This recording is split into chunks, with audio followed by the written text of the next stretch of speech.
कहानी की शुरुआत होती है सैन फ्रांसिस्को के एक छोटे से शहर से, जहां पैसों के लिए कुछ लोग मिनी रोबोट को आपस में लड़ा रहे थे, जो कि गैर कानूनी था। एक रोबोट लड़की का था और दूसरा एक मोटे आदमी का।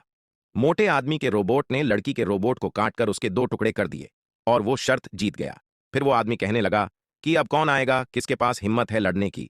तभी एक छोटा लड़का जिसका नाम हीरो था, वो कहता है कि मैं ट्राई कर सकता हूं, मेरे पास एक रोबोट है, मैंने इसे खुद बनाया है। सभी लोग उसके रोबोट को देखकर हंसने लगे।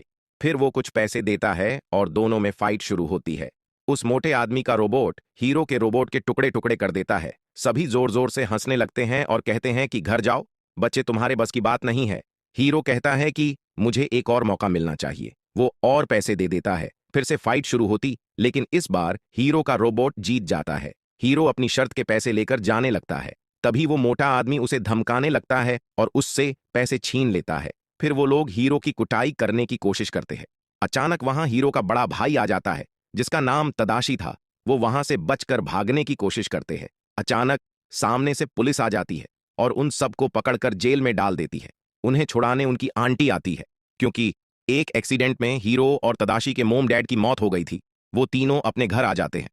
तदाशी हीरो से कहता है कि अपने दिमाग का इस्तेमाल किसी अच्छी जगह करो, इन सब में कुछ नहीं रखा है। तदाशी कहता है मेरे साथ चलो, तुम्हें कुछ दिखाना है।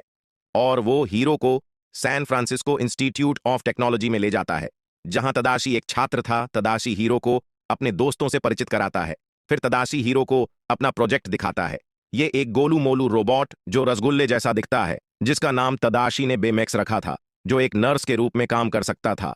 बेमैक्स काफी समझदार था। वो हीरो को स्कैन करता है और कहता है कि तुम्हारे राइट हैंड की चमड़ी छील गई है, एंटीबैक्टीरियल स्प्रे से ठीक हो जाएगी। फिर गोलू मोलू बेमैक्स अपनी सारी हवा निकालकर अपने टूल किट में फिर से चला जाता है। तभी वहां प्रोफेसर आ जाते हैं। तदाशी हीरो को उनसे मिलवाता है। फिर प्रोफेसर हीरो के रोबोट को देखते हैं और उससे कहते हैं कि तुम इस इंस्टीट्यूट में अप्लाई कर सकते हो, तुम्हारी एज की प्रॉब्लम को मैं देख लूंगा। तदाशी प्रोफेसर से कहता है कि हीरो सिर्फ रोबोट फाइट ही कर सकता है, लेकिन हीरो वहां ज्वाइन होना चाहता था। हीरो तदाशी से पूछता है कि मुझे कॉलेज ज्वाइन करने के लिए क्या करना होगा। तदाशी हीरो से कहता है कि हर साल कॉलेज में स्टूडेंट शोकेस होता है। अगर प्रोफेसर तुम्हारी इन्वेंशन से इंप्रेस हो गए तो तुम सिलेक्ट हो जाओगे।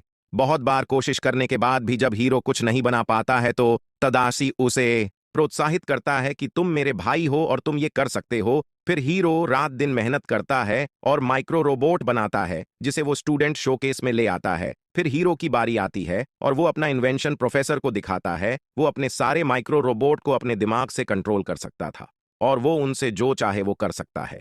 यह इन्वेंशन सभी लोगों को काफी पसंद आता है। उसके बाद एक आदमी हीरो के पास आता है और कहता है कि वो हीरो के इस आविष्कार को खरीदना चाहता है, लेकिन हीरो उसे इनकार कर देता है। फिर प्रोफेसर हीरो को सिलेक्ट कर लेता है।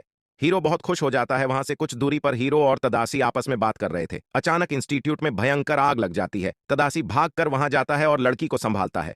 वो लड़की कहती है मैं तो ठीक हूं, पर प्रोफेसर अंदर फंस गए हैं। तदाशी अंदर जाने की कोशिश करता है। हीरो उससे रोकता है और कहता है कि तुम अंदर मत जाओ, लेकिन तदाशी कहता है कि मुझे जाना ही होगा। प्रोफेसर अंदर है, उसके बाद तदाशी अंदर चला जाता है। थोड़ी देर बाद अचानक वहां बहुत जोर से विस्फोट हो जाता है और तदाशी और प्रोफेसर की मौत हो जाती है। इस हादसे के बाद हीरो बहुत ही उदास रहने लगता है।